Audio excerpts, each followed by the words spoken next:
Everything costs more. We got 4 million visits to a food bank every single year in Toronto alone, and nobody can afford a home anymore. Used to be a family on a single income could buy a house with a yard. Now it costs about 10 times your income to buy the average house. We'll take decisions that reinforce the programs that help bring down costs for hard-working Canadian families. And we will build programs that help all Canadians get ahead.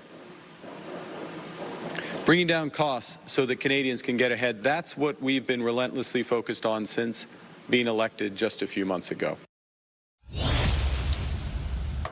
Well, Conservative leader Pierre Poilievre and Prime Minister Mark Carney were both talking about the cost of living for Canadians. That issue has eclipsed Canada-U.S. relations as the #1 concern for Canadians, according to Nanos polling.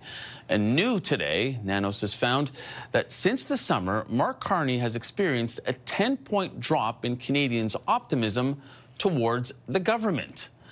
How big of a problem could that be for the Prime Minister? Well, Nick Nanos is the founder and chief data scientist at Nanos Research. He's also CTV's pollster of record. And guess what? He joins us in studio right now. How you doing, Nick? Good, Michael. How you doing? Good. So, as I said off the top or earlier on, is the honeymoon officially over or not? Well, it's not as good as it was for Mark Carney and the Liberals, that's for sure. You know, the thing is, during the election, there was a lot of hope coming out of the election, and you know, the thing is that Carney's numbers pulled away.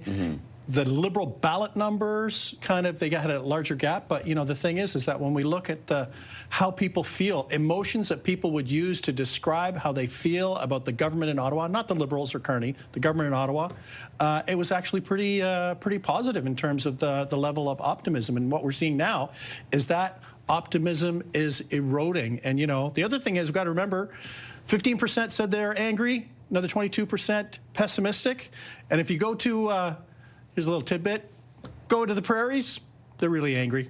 Much more angry than everybody else, Michael. I don't know if you're surprised. They're still angry. Well, I mean, I don't want to call it not breaking news, but yeah, certainly not happy. I mean, and when I was looking at the numbers, it seems like it is back to those April levels. Yeah, it's back to the April levels. I guess the only consolation for the Liberals is that it's not as bad as it was during the darkest days of the Trudeau government, where, you know, the people that said that they were optimistic, I can show it like this. You don't need a board. 7% of Canadians were optimistic when Justin Trudeau was Prime Minister. So even the 10-point drop to 33 is better for the Liberals than under the tail end of Justin Trudeau. And so how has that also reflected the party support? I mean, the numbers seem to be narrowing between the two parties. Absolutely. You know, coming off the election, you know, the election was almost a dead heat, right? Yeah. Between the 43-41, between the Liberals and the Conservatives. The Liberals did have a honeymoon. They pulled away from the Conservatives, especially during the period when Poilievre was kind of seeking to get elected out west in the by-election. But now the gap has narrowed. It's within the margin of error. It's a statistical coin toss right now between the Liberals and the Conservatives. On the ballot numbers, on the preferred Prime Minister front, Mark Carney still has a noticeable double-digit advantage over Pierre Poilievre. Talk to me about that. You know, I don't call it an incongruence, but how the party brand and Carney's brand seem to be so different. Well, why don't we say the same thing for both of the front-running parties? So, people still don't like the Liberals and are upset about the last 10 years, but they seem to like Mark Carney. When people look at the Conservatives and Pierre Poilievre, you know, the Conservatives have a stronger brand right now than Pierre Poilievre. Yeah. So it's about Canadians who still want change, think the Liberals have been in power too long, and Pierre Poilievre is kind of like another dimension, not the driver of support for the Conservatives, not in the same way that Carney is driving Liberal support today, at least. And it's interesting, because that election was fought so keenly over Canada-U.S. relations and fighting back against the U.S., and you also have some numbers about how Canadians feel about boycotting travel to the U.S. and buying U.S. items. What's that like? Absolutely. In the survey that we did, we asked Canadians whether boycotting U.S. goods or boycotting travel to the United States would help or hinder the Canadian bargaining position. You can see that 80% or thereabouts of Canadians, 8 out of every 10, think that these types of boycotts help the Canadian bargaining position. So it's pretty strong right across the board by gender, by region, and stuff like that. Moral to the story, Michael, you poke a bear, it's going to respond. Yeah, no, true, right? It's what Canadians can do. True, but you've had Pete Hoekstra, the U.S. ambassador to Canada, and Donald Trump both kind of push back against that, saying that they don't appreciate it. I mean, it was even brought up in the Oval Office this week that travel to the U.S. is down about 23%. And so while Canadians believe that it is a good thing, it almost seems like it's more of an irritant to the U.S. Well, maybe if it's an irritant, it's working. Think of it this way. True. Like if they didn't care, it'd be like, yeah, sure, do whatever. We can do whatever we want because there's no repercussions.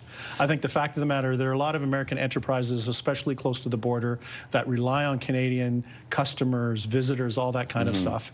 And they're having a more difficult time than they have in the past.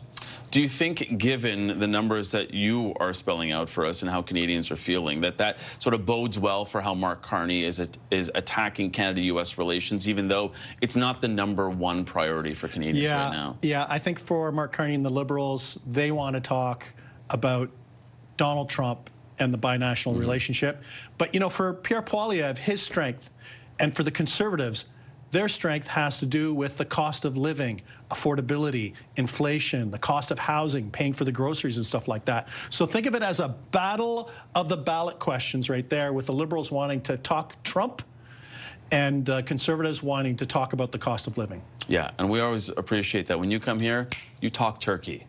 And that is a happy Thanksgiving reference. Thanks for not calling me a turkey. Yeah, never. I would never do that. Founder and chief data scientist at Nanos Research, that's what I'll call him, Nick Nanos. Appreciate that, Nick.